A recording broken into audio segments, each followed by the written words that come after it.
ప్రతి సంవత్సరం చంద్రుడిలో జరిగే ఈ జాతరలో ఎన్నో సాంప్రదాయ కార్యక్రమాలను ఎందుకు నిర్వహిస్తారు? ఈ ఆలయం వెనుక ఉన్న అసలు చరిత్ర ఏమిటి? ఎందుకు వేలాది మంది భక్తులు ఇంతటి విశ్వాసంతో ఇక్కడికి చేరుకుంటారు? భక్తి సాంప్రదాయం విశ్వాసాలతో తరతరాలుగా కొనసాగుతున్న చింతలూరు శ్రీ నూకాంబిక అమ్మవారి జాతర వెనుక ఉన్న కథను ఇప్పుడు మనం తెలుసుకుందాం.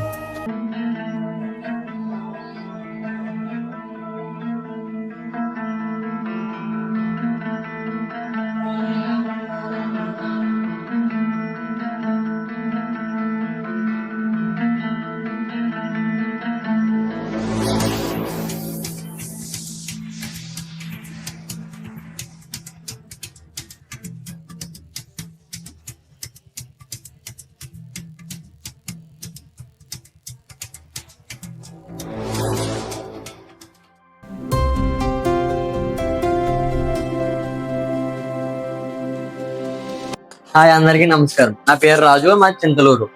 ఈ రోజు అసలు మా ఊరి చరిత్ర ఏంటి అనేది తెలుసుకుందాం క్లారిటీగా. అసలు గర్భగుడిలో డైలీ పూజలు చేసి ఆశలని అడిగి తెలుసుకుందాం ఈ రోజు అసలు ఏంటనేది. ఓం శ్రీ నూకాంబికా దేవాయమ.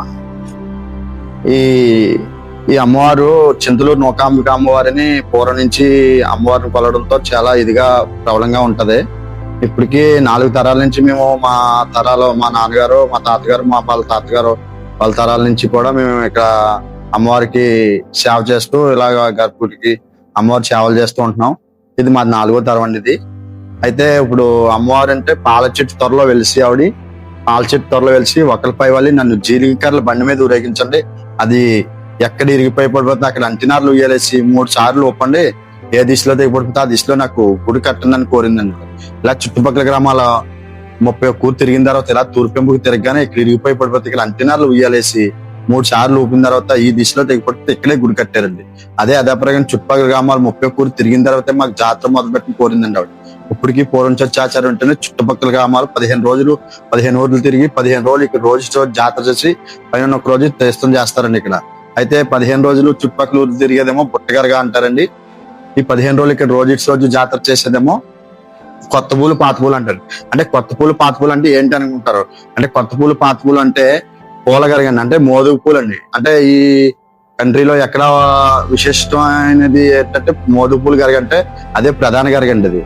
అది జాతరలో ఇంకా ఎక్కడా లేనంటి విధంగా పూర్వం నుంచి అమ్మవారు కోరుకున్నట్టుగానే మోదుగు పూలు ఎక్కడి నుంచో ఏజెన్సీ ప్రాంతం నుంచి తీసుకొచ్చి తెల్లవారుజామున వెళ్ళి పిట్టలు పడకుండా తెల్లవారుజామున వెళ్ళి తెచ్చి వాటిని మళ్ళీ పువ్వులు గరక అలంకరించి ఆ గరగనే మోదుపూలు గరగనే రోజు కొత్త పూలు పాత పూలు అని ఇక్కడ సంబరాలు చేస్తా ఉన్నా. అంటే రోజు ఇట్స్ రోజు అంటే ఒక రోజు పాత పూలు, ఒక రోజు కొత్త పూలు. అంటే కొత్త పూలు రోజు కొత్త పూలు పెట్టడానికి అవి చాలా దూరం నుంచి తెస్తా ఉండి, అవి దూరం నుంచి తెస్తే అవి ఏంటంటే తెల్లరెక్కలు లేచి 4 గంటలు లేచి వెళ్ళి అది తీసుకొచ్చి ఇక్కడ అమ్మవారికి గరక్కి అలంకరిస్తామండి.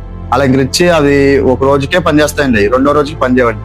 అందు గురించి దూరం నుంచి తెలక పూర్వం నుంచి మా పెద్దలు అలాగే చేసుకొస్తున్నారు. మేము కూడా అలాగే చేస్తున్నామండి. కూర్చో తప్పకుండా ఆవిడ ఆచారాలు ఏది వదలకుండా మేము మా పూర్వీకులు మాకు చెప్పినట్టుగా మేము అన్ని చేస్తున్నామండి. ఇక్కడ ఏంటంటే చంటి పిల్లల తల్లి అండి ఇవిడి. నూకాలం తల్లి అంటే చింతలూరు నూకాలం తల్లి అంటే చంటి పిల్లల తల్లి. అంటే చంటి పిల్ల 11 రోజుల పిల్లని తీసుకొచ్చి మా చేతిలో పెట్టి అమ్మవారు ఒళ్ళు పడుకోబెడతామండి. అలాగా పడుకోబెట్టినా కానీ ఎవరికి ఇన్ని సంవత్సరాల నుంచి ఇన్ని తరాల నుంచి ఆ అమ్మవారికి ఎప్పుడు కూడా ఆ పిల్లలకి ఏ చంటి పిల్లలకి కూడా హాని కలగలేదండి. ఇక్కడ ఎన్ని లక్షల మంది వచ్చినా గానీ ఆ జనంలో ఆ పిల్లలు తీసుకొచ్చి మా చేతిలో పడుకోబెడితే మేము తీసుకొచ్చి అమ్మవారి పాదాల దగ్గర అలా పడుకోబెట్టినప్పుడు కూడా మాకు ఎప్పుడు ఎవరికి కూడా హాని కలగలేదు. ఇక్కడ వారకొల్లు తులిబిల్లు ఉంటదండి, కాగడాలు ఉంటాయండి. అంటే వారకొల్లు తులిబిల్లు అంటే పిల్లలకి పొంగులు పోషకాలు రాకుండా కొల్లు దిష్టి తీస్తారండి. ఆ దిష్టి తీసేదేమో కొల్లేమో నిద్దట్లో తుల్లిపడకుండా కోడిపిల్ల దిష్టి తీస్తారండి. పొంగులు పోషకాలు రాకుండా కొల్లు దిష్టి తీస్తారండి. అంటే తాడి చెట్టుని తీసుకొస్తారు కొల్లు.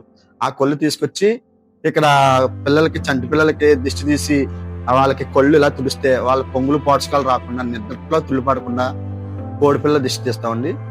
పొంగులు పోషకాలు రాకుండా వారకొల్లు దిష్టి తీస్తాం. కాగడాలు అండి, దిష్టి తగలకుండా అమ్మవారికి కాగడాలు మెయిన్. వారకొల్లు, తులిపిల్ల, కాగడాలు ఇవే 3 అమ్మవారికి బాగా విశిష్టమైనవి అండి.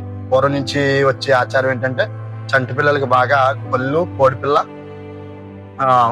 వారకొల్లు, తులిపిల్లనండి, కాగడాలు ఇవే అమ్మవారికి బాగా ప్రసిద్ధి. ఈ పాల చెట్టు అంటే ఇక్కడ పాల చెట్టు పూర్వం అక్కడ ఉండేదటండి. అయితే ఆ పాల చెట్టు అక్కడ ఆ పోవడంతో అప్పటి నుంచి దానికి నమూనా ఇక్కడ ఎదుర పాల చెట్టు వేశారండి. ఆ పాల చెట్టు కూడా మీకు చూపిస్తానండి. ఇదండి ఈ అమ్మవారి చరిత్ర అండి. అంటే ఇప్పుడు మనల్ని పూలగారికి తిప్పుతారు కదా 15 రోజులు, ఆ ఆవిడతో పాటు పాత పూల రోజు పూలరంగు తిరుగుతుంది ఆ కదా. పోలేరం తిరుగుతుందంటే ఇక్కడ కొత్త పూలు పాత పూలు స్టార్టింగ్ రోజు అంటే పున్నమి రోజుని అదేం చేస్తారంటే చింతలూరు నుంచి నూకాలమ్మ వెళ్ళి పెదపాళ్ళ నుంచి పోలేరం తీసుకొచ్చి వాళ్ళ మా ఆసాదులు వాకట్లో నిలుపుతారండి. నిలిపి అది దాన్ని ఏం చేస్తారంటే ఆ 15 రోజులు కూడా ఈ పోలేరమ్మనే నూకాలమ్మ రెండు కూడా తిరుగుతాయండి. అంటే రోజు అంటే ఫస్ట్ స్టార్టింగ్ పోలేరమ్మనే ఊరంతా అమ్మవారు పోలేరం గుడి ఉంటదండి. ఇక్కడ పోలేరం గుడి పోలేరం పేటలో పోలేరం గుడి ఉంటుంది. అక్కడికి వెళ్ళి అక్కడ నైవేద్యాలు తీసుకుని అక్కడ అమ్మవారికి ముందు నైవేద్యం పెట్టి అక్కడి నుంచి స్టార్ట్ చేస్తామండి. అక్కడి నుంచి స్టార్ట్ చేసి ముందు పోలేరం తిరిగి ఊరంతా తిరిగి సల్లి నైవేద్యం తీసుకొచ్చిన తర్వాత ఆ సల్లి నైవేద్యం అమ్మవారికి నివేదన పెట్టి అప్పుడు ఇక్కడ మళ్ళీ పూలగారికి ఎత్తామండి. అంటే నూకాలమ్మని అంటే పూలగారికి అనే అలంకరణలో నూకాలమ్మ వస్తుందండి. ఆ నూకాలమ్మని తిప్పుతామండి. ఇక్కడ సంబరాలు చేస్తామండి. అంటే కొత్త పూల రోజుని ఆ రోజు స్టార్టింగ్ మళ్ళీ మన్నాడు ఇంకా పోలేరంకి ఒళ్ళనొప్పులు ఉన్నాయని పోలేరమ్మ కొత్త పూల రోజుని ఏం తిరగదండి, పాత పూల రోజుని తిరుగుతుందండి. అంటే చల్లి నైవేద్యం ఇస్తారండి ఇంటింటికి కూడా. ఊరి చల్లగా ఉండాలని ఊరా గ్రామస్తులందరూ కూడా చల్ల నైవేద్యం ఇస్తారండి, తోడన్నం. అంటే ఇప్పుడు లాస్ట్ రోజు గవగా పెడతారు కదా. గవ పెడతారంటే ఇప్పుడు పిల్లలకి పెద్దలకి పిల్లలు ఇప్పుడు ఎవరికైనా ఒంట్లో బాగోపోయినా తర్వాత పెద్దలకి ఎవరికైనా పొంగులు పోషకాలు వచ్చినా తూర్పు వీధి రామాలయం దగ్గర పరమటి వీధి రామాలయం దగ్గర గవ పెడతామండి. అంటే కోడి గవ అంటే ఏంటంటే ఈ పూలగారికి కోళ్ళు ఇస్తారండి. ఎవరైతే మొక్కుని ఆ రోజు మొక్కున్న కాడి నుంచి కూడా ఆ చిన్న పిల్లని కొని మొక్కుని అది పెద్దదయ్యి ఆ పెద్ద ఎప్పుడు జాతర వరకు ఉగాది వరకు పెంచుతారండి. పెంచి ఆ రోజు ఆ అమ్మవారికి ఇస్తే ఆ అమ్మవారు మాకు ఇస్తే మేము వాళ్ళు తెచ్చిస్తే మేము కొరుకుతామండి. అమ్మవారు ఉంటదండి మా ఒంటి మీద, మేము అలాగే కోళ్ళు కొరుకుతామండి. వాళ్ళు మొక్కుని అలా తీరుస్తామండి. గవంతా అయిపోయిన తర్వాత మళ్ళీ పోలేరమ్మని తీసుకెళ్లి మళ్ళీ పెదపల్ల అక్కడ పొలిమేరలో పెట్టి నివేదన పెట్టి అది మళ్ళీ పోలేరమ్మని ఉగాది రోజుని ఎక్కడ పెదపళ్ళు అప్పచెప్పేస్తాం మళ్ళీ. అమ్మవారికి ఇంత చరిత్ర ఉంది మొత్తం. చరిత్ర అంటే మా పూర్వం నుంచి కూడా 4 తరాల నుంచి కూడా మేము అలాగే చేసుకుంటూ వస్తున్నామండి. ఇదండి అమ్మవారి చరిత్ర.